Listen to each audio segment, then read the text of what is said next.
তো আজকে দুপুরে আমাদের হবে স্পেশাল মেনু। বিশ্বকর্মা পুজোর যে খাওয়া দাওয়ার প্রোগ্রামটা ছিল, ঠাকুর বাড়ি গিয়েছিলো, ওই জন্যে সেই মেনুটা হয়নি। তো ঠাকুর বাড়ি থেকে এসছে, আসার পরে সেই মেনুটা ঠাকুর আজকে স্পেশাল মেনু কিছু করবে, সেটা আপনাদের দেখাবো। তো যে দেখছেন শাক সিদ্ধ, মাছের মাথা ভাজা, তারপরে ভেটকি মাছের কাঁটা ভাজা, আর এধারে আছে কাতলা মাছ। এধারে পেঁয়াজ কেটে রেখে দিয়েছি। আমি দোকান থেকে এসে আপনাদের মেনুটা দেখাবো তো কী মেনু হয়েছে।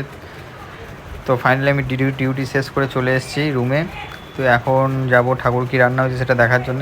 তো চলুন দেখা যাক ঠাকুর কী রান্না করেছে আজকে দুপুরবেলা।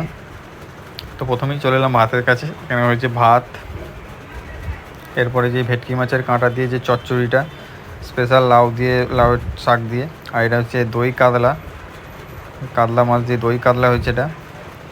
আর এরপরে আছে আমের চাটনি, দেখতে পাচ্ছেন এটা আমের চাটনি। আর এটা হচ্ছে মাছের মাথা দিয়ে, কাতলা মাছের মাথা দিয়ে মুগের ডাল। আর গন্ধরাজ লেবু কাটছে যে ঠাকুর, দেখতে পাচ্ছেন গন্ধরাজ লেবু।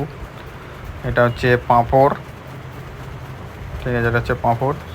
আর ভাত খেতে বসে গেছি। তো এটা পেঁয়াজ আছে, গন্ধরাজ লেবু আছে, ওটা তো আগেই আপনাদের মেনু বলে দিয়েছি। সবাই খাওয়া হয়ে গেছে, লাস্টে আমরা খেতে বসেছি কজনা। আর এই রান্না একটু লেট হয়ে গেছে, এত মেনু ছিল বলে। এটা দই কাতলা দেখতে পাচ্ছেন, পাঁপড়, ডাল, এই যে দেখতে পাচ্ছেন এটা মাছের মাথা দিয়ে মুগের ডাল। আর এখানে আর বাটি নেই, সেই জন্য আমের চাটনিটা একদম পুরো জায়গা সবে নিয়ে চলে এসেছে আমের চাটনিটা। তো চলুন টাটা, দেখা হচ্ছে নতুন একটা ভিডিও নিয়ে। ভালো থাকবেন, সুস্থ থাকবেন, টাটা।